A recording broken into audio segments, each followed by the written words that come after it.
Today we're taking a look at how to make your pictures sharper with this one simple trick in Photoshop, and we're starting right now.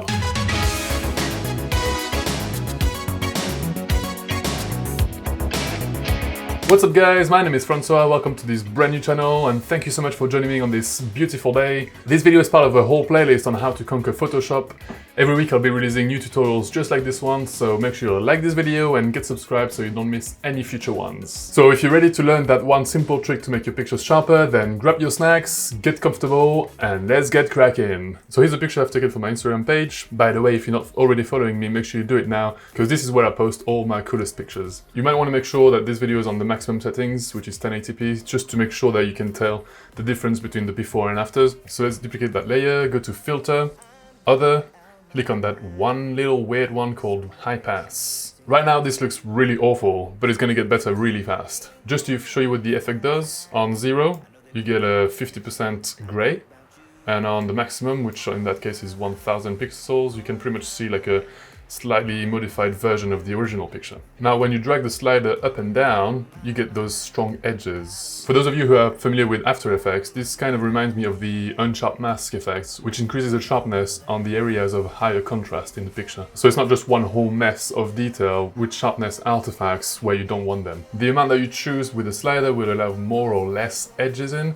which will make the final result more or less pronounced. Personally, I like to make it somewhere between 3 and 10 pixels. Anything after that, the picture will start to break. I want to show the extent of the effect, so I'm going to let some of those colors back in, just so you can really see what's happening here. So maybe somewhere around 3.4 should be fine. Press enter. Okay dude, that's great, but nothing happened and this looks absolute garbage. I hear you say. So here's the last step. To get rid of all that 50% gray, simply change the blending mode of that layer from normal to overlay. No more gray. And now if you zoom in and mute and unmute that layer, you can see how much sharper it is now.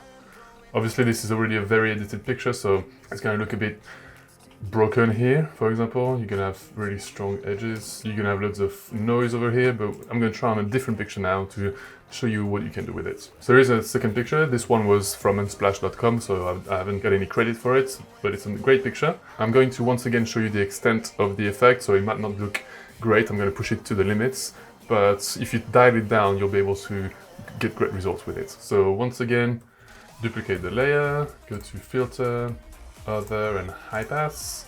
So once again, for the sake of this example, I'm just going to let some of the lady's paws details come through, because otherwise I won't be able to see what's happening. Press enter, change the blending mode from normal to overlay, and bosh, here we go. So once again, before and after.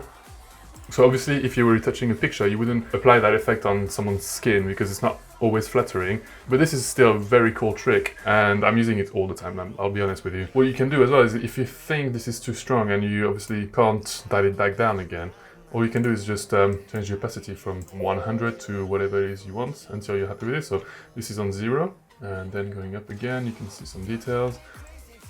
Also what you could do is put a mask, go to Image, Adjustment, Invert. So this is hiding everything, only showing the original picture underneath. So now what you can do is paint some white in the mask just to reveal the effect. So you can add some in her eyes, on her eyelashes, maybe on her hair as well. There we go. I'm just doing it roughly now, just for the sake of the tutorial, but obviously feel free to take your time and experiment. So that would be before and after.